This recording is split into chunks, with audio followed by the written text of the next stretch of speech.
Rain ended her note, letting her fans know that she wouldn't be putting up with hearing the news and would be quote-unquote getting my millions the correct way, with integrity. Y'all so thirsty and love them, but ever know the real source or full story, and you're gonna wonder how 45 became president? Wake up, she wrote. So read this. I don't need you as a fan or a friend. I don't need anyone in my life that thinks a sensationalized interview is relevant and incredibly well done, Rain added. People who lie or share information to raise themselves up are bottom feeders no matter how much money or influence they have. Wrong is still wrong. Brando's son also disputed claims that his father had an intimate relationship with Pryor. Brando's son Miko told TMZ that his family is disappointed after hearing the rumors. The Marlon Brando family has heard the recent comments by Quincy Jones, and we are disappointed that anyone would make such a wrongful comment about either Marlon Brando or Richard Pryor, said Miko, Brando's oldest living son. In any case, Pryor, that comedic genius who left an indelible mark on stand-up, wasn't exactly a stranger to the altar. Brace yourself. He walked down the aisle a whopping 7 times with not 1, not 2, but 5 different women. Talk about a revolving door of romance. Now here's where it gets really interesting. Jennifer. Oh, Jennifer. She was both number 4 and lucky number 7 on Pryor's marital list. Their roller coaster journey began with vows exchanged in the steamy heat of August 1981, only to crash and burn in the chilly winds of October 1982.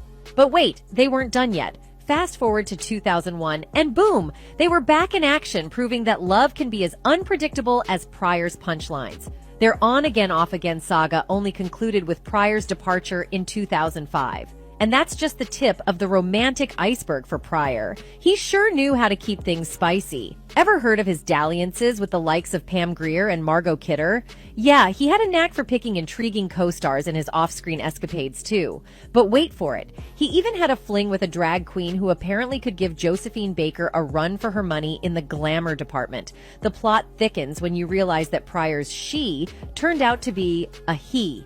Can you believe it? Pryor himself spilled the beans in his autobiography, confessing, "I discovered that she was actually a he. For some reason, I didn't care. But after 2 weeks of being gay, I went back to life as a heterosexual."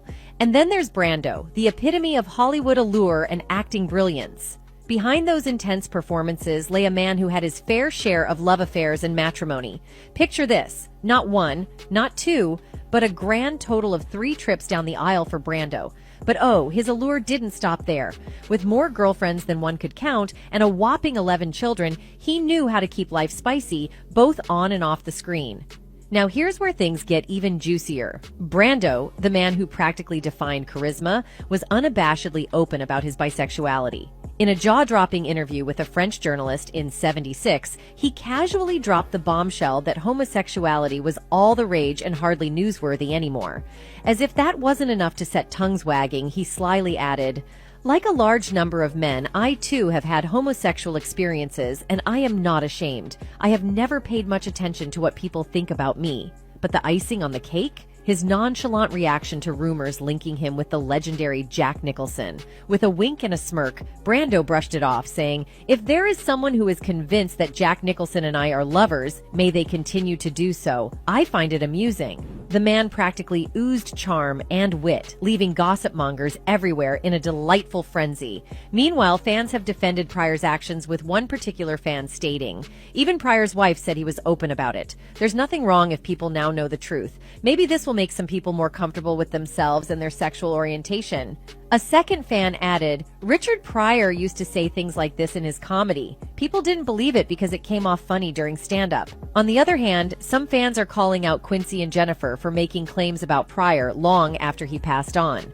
One fan wrote, "The bad thing is that Quincy is half fruity, and when you're dead, he and anyone else can make up and say anything about you too. You can't be around to counter the lie." A second fan threw jabs at Jennifer, saying, "Some kind of wife you were. Let the man rest in peace." Anyway, that's it for this video, folks. Bye.